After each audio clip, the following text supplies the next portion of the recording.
Hello student, आज हम pond ecosystem के बारे में पढ़ेंगे।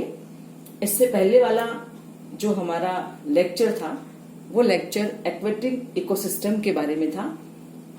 एक्वेटिक इकोसिस्टम में हमने जाना कि कितने टाइप्स के इकोसिस्टम होते हैं जो जल में यानी कि वाटर में मिलते हैं, जिनको हम एक्वेटिक इकोसिस्टम के नाम से जानते हैं। एक्वेटिक इकोसिस्टम में हमने लेक इकोसिस्टम के बारे में पूरा उसका जो स्ट्रक्चर है, फंक्शन है, किस तरह होता है, उसके बारे में हमने जाना था। और उसी में आगे एक और जो इकोसिस्टम है जो जनरली हमें देखने को मिलता है, जो वाटर रिजर्वायर के नाम से भी होता है, पॉन्ड इकोसिस्टम। ये भी जो पॉन्ड इकोसिस्टम है ये एक्वेटिक इकोसिस्टम में आता है। तो आज हम पॉन्ड इकोसिस्टम के बारे में जानेंगे कि क्या उसका स्ट्रक्चर है, क्या उसका फंक्शन है। Pond ecosystem is a small water reservoir which can be natural और आर्टिफिशियल और टेम्परेरी और परमानेंट।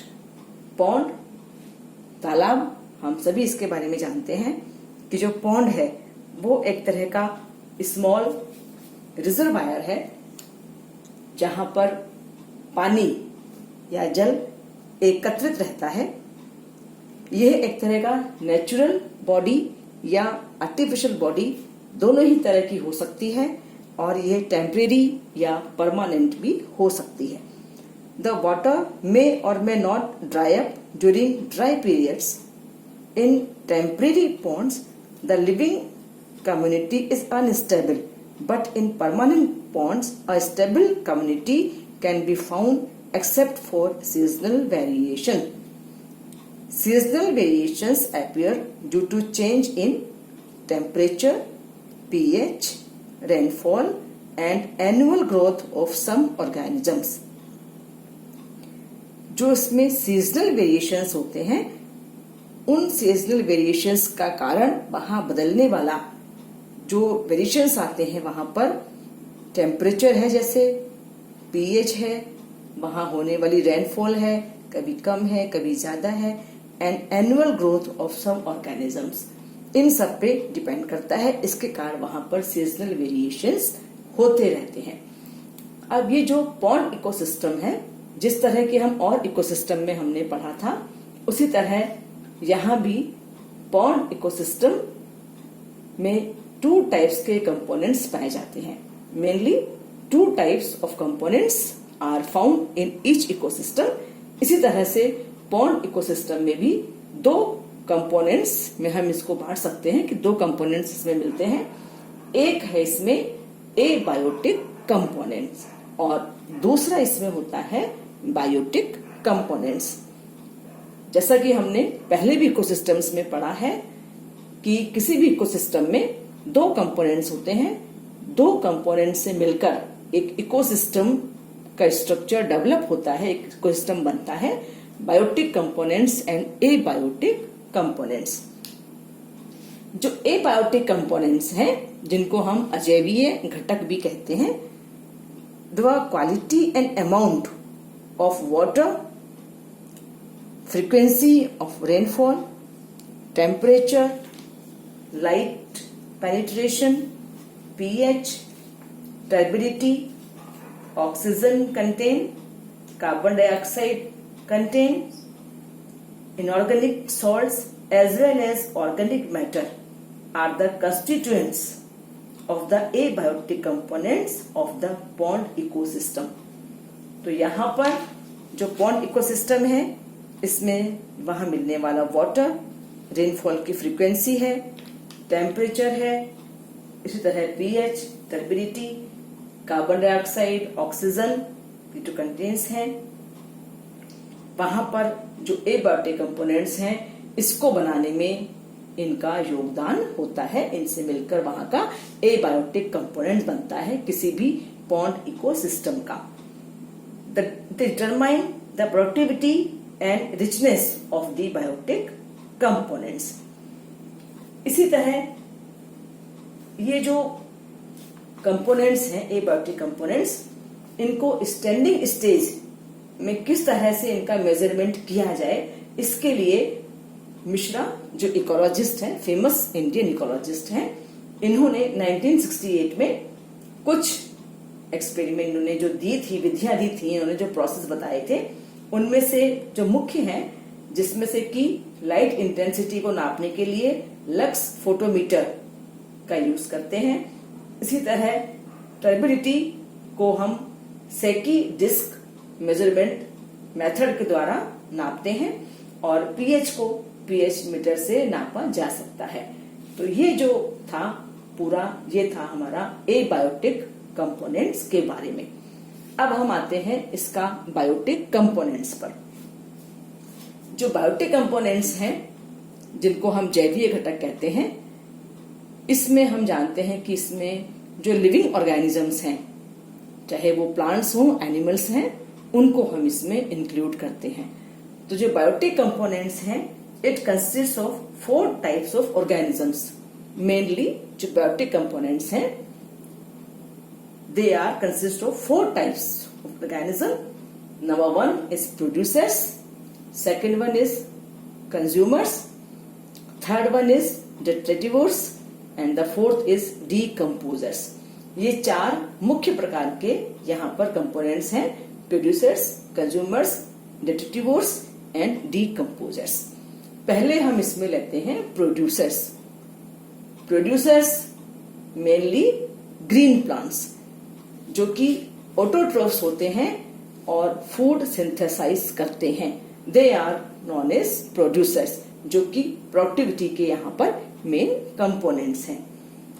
ये जो प्रोड्यूसर्स हैं, producers are autotrophic plants that are able to trap radiate energy and manufacture organic food. The different producers of a pond ecosystem are phytoplankton, free floating macrophytes, anchored submerged macrophytes, floating leaved anchored macrophytes and emergent macrophytes. ये 5 तरह के जो plants हैं, 5 तरह के जो organisms हैं, ये प्रोड्यूसर्स की श्रेणी में हम इनको रखते हैं। पहले हम बात करते हैं फाइटोप्लैंक्टन की। ए फाइटोप्लैंक्टन। फाइटोप्लैंक्टन हम इनको जानते हैं कि जो प्लैंक्टन एल्गी हैं, प्लैंक्टन प्लांट्स हैं, उनको फाइटोप्लैंक्टन कहते हैं। ये इनमें जो मुख्य रूप से एग्जाम्पल हैं इनके, वो हैं diatoms, Euglena, Chlamydomonas,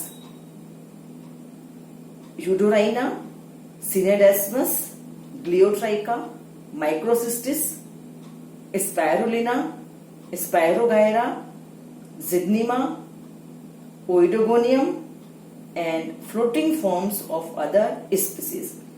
The extensive growth of phytoplankton causes coloration of pond water. इनकी वजह से पॉन्ड का वाटर भी जो है वो कलरफुल हो जाता है, जिनको कि हम वाटर ब्लूम्स के नाम से भी जानते हैं। Some algae like Spirogyra and Oidogonium produces pond scum. Pond scum के लिए भी ये जो फाइटोप्लैंक्टन है ये रिस्पॉन्सिबल होती हैं, जिनके एग्जाम्पल हैं स्पाइरोगायरा एंड ओइडोगोनियम। इसके बाद नेक्स्ट आता है फ्री फ्लोटिंग मैक्रोफाइट्स। ये जो फ्री फ्लोटिंग मैक्रोफाइट्स हैं, फ्री फ्लोटिंग हैं और मैक्रोफाइट्स हैं। दीज आर माइक्रोफाइट्स एंड ये दीज आर मैक्रोफाइट्स। ये जो फ्री फ्लोटिंग मैक्रोफाइट्स हैं, example Wolffia, Azolla, Salvinia, Spirodela, Lemna, Eichhornia and Pistia, etc. They may occur the entire surface of water by their growth and shed of remaining plain life of death. Eichhornia is regarded as an aquatic weed because it often grows in blooms and permanently change the entire ecosystem of a pond. तो ये इसमें जो example हमने इसका देखा Eichhornia का free floating macrophytes में, जो कि एक तरह का वीड है, और कोटा में भी अपने यहाँ जो तालाब है, सरोवर तालाब जिसे हम कहते हैं, वहां पर भी आइकोर्निया बहुत ज्यादा फैल जाता है और आए दिन प्रशासन को यहाँ पर सफाई करनी पड़ती है, यहाँ पर एक तरह से ये प्रॉब्लम भी क्रिएट करता है, पूरे ही इकोसिस्टम को उससे इनबैलेंस्ड हो जाता है। इसके बाद आता है anchored submerged macrophytes. Anchored submerged macrophytes, they grow in deeper water and include plants attached to the bottom. ये डीपर वाटर में मिलते हैं, गहरे वाटर में ये पाए जाते हैं और बॉटम से अटैच्ड होते हैं। इनका जो एग्जाम्पल है वो है कारा, कारा एल्गी में आता है। उसके अलावा जो दूसरे प्लांट्स हैं वो मैक्रोफाइट्स हैं, जैसे कि हाइड्रिला, वेलिस्नेरिया, पोटामेजिटोन स्पीसीज हैं, Ceratophyllum etcetera. In later stages some of them dash from the bottom and become suspended. इसके बाद है floating leaved anchored macrophytes. Floating leaved anchored macrophytes, floating leaved नाम से पता चल रहा है कि ये जो मैक्रोफाइट्स हैं इनकी जो लीव्स होती हैं they are floating leaves. They occur in less deep water. The leaves have long petioles which can adjust themselves in such a position as to keep the lamina floating on the surface of water. The upper surface of the leaf blade is unwettable. तो ये जो floating leaved anchored macrophytes हैं, इनकी leaves जो होती हैं ये floating leaves होती हैं और जो पिट्योल होते हैं वो इनके लॉन्ग पिट्योल होते हैं। लंबे पिट्योल होने के कारण लीव्स जो है वो वाटर सरफेस पर तैरती रहती हैं, फ्लोटिंग लीव्स होती हैं। इनका जो एग्जाम्पल है वो है विक्टोरिया नीलम्बो निम्फिया, जिसको भी हम कमल के नाम से भी जानते हैं। वो फ्लोटिंग लीव्ड एंकर्ड मैक्रोफाइट्स के अंदर ही आते हैं। इसी तरह emergent macrophytes, they occur on the banks and water where water is a few centimeter deep। कम गहरे पानी में पाए जाने वाले जो मैक्रोफाइट्स हैं। The leaves and parts of the shoots of the plants come out of water। इनका जो एरियल पार्ट्स हैं, लीव्स हैं, स्टेम हैं, शूट्स हैं, ये जो एरियल पार्ट्स हैं, ये एरियल पार्ट्स पानी की जो सरफेस है, वाटर सरफेस से ऊपर निकलकर आ जाते हैं। इन्हीं लिए इनको एमर्जेंट मैक्रोफाइट्स के नाम से भी जानते हैं। इनका जो मुख्य एग्जाम्पल है वो है टाइफा, सजिटेरिया, आइकोनिया एक्सेट्रा। कुछ कम गहरे पानी में ये पाई जाती हैं, इसीलिए इनके जो एरियल पार्ट्स हैं, लीव्स, शूट्स वगैरह, वो पानी से बाहर तक निकल आते हैं, सरफेस से थोड़ा ऊपर तक आ जाते हैं। ये सब जो हमने पढ़े ये सब प्रोड्यूसर्स हैं एक पॉन्ड इकोसिस्टम के। Phytoplankton, free floating macrophytes, anchored submerged macrophytes, floating leaved anchored macrophytes and emergent macrophytes. These are producers of a pond ecosystem. Producers के बाद हम आते हैं कंज्यूमर्स की बात करते हैं। कंज्यूमर्स जो कि प्रोड्यूसर्स पे डिपेंड हैं और ये इनको कंज्यूम करते हैं, प्रोड्यूसर से अपना फूड लेते हैं। प्रोड्यूसर्स फूड सिंथेसाइज कर रहे हैं और कंज्यूमर्स जो हैं वो फूड के लिए प्रोड्यूसर्स पर डिपेंड हैं। ये जो कंज्यूमर्स हैं मेनली इनको हम 3 कैटेगरीज में डिवाइड कर सकते हैं। Primary consumers, secondary consumers and tertiary consumers. जो प्राइमरी कंज्यूमर्स हैं, the consumers feed on plants। primary consumers are of 3 types। जो प्राइमरी कंज्यूमर्स हैं इनको भी हम 3 प्रकार में बांट सकते हैं। zooplankton that feed on phytoplankton, जिसके एग्जाम्पल है amoeba, paramecium, cyclops, Moina etcetera. Other primary consumers like nekton, कुछ नेक्टिन भी मिलते हैं, जिसका एग्जाम्पल है बॉटम ड्वेलर्स एंड न्यूस्टन भी है, जो कि swimming on the surface of water. ये जो न्यूस्टन है, नेक्टिन है, ये क्या होते हैं कहां पर ये मिलते हैं इसके बारे में हम पिछले चैप्टर में भी पढ़ चुके हैं। तो ये तो कुछ प्राइमरी कंज्यूमर्स थे। और सेकेंडरी कंज्यूमर्स वो होते हैं जो प्राइमरी कंज्यूमर्स पे डिपेंडेंट हैं। इनको हम प्राइमरी कार्निवोर्स भी कह सकते हैं। जो सेकेंडरी कंज्यूमर्स हैं इनको प्राइमरी कार्निवोर्स के नाम से भी जाना जाता है। They feed on zooplankton, larvae, insects and other animals of herbivores trophic level। इसके जो एग्जाम्पल हैं वो हैं frogs, bugs, some fishes and insects etcetera. फिर आते हैं tertiary consumers. Tertiary consumers they generally include larger carnivores, क्योंकि ये वो कार्निवोर्स हैं एक तरह के जो सेकेंडरी कंज्यूमर्स पर यानी कि कार्निवोर्स पर डिपेंड होते हैं, इसीलिए इनको हम टर्शियरी कंज्यूमर्स कहते हैं। तो ये थोड़े बड़े प्रकार के कंज्यूमर्स के प्रकार में आते हैं। Generally include larger carnivores like fishes and carnivores birds like Kingfisher and stock etcetera. तो ये कंज्यूमर्स के बारे में हमने जाना। कंज्यूमर्स के बाद आते हैं यहाँ पर डेट्रिटिवोर्स, जिसको कि स्कैवेंजर्स के नाम से भी हम जानते हैं। यहाँ पर जो कंज्यूमर लेवल है उनमें scavengers and detritivores are of same types of organisms. They are animals which feed on the dead bodies of other organism. The detritus feeders occurs on the bottom of the pond ecosystem.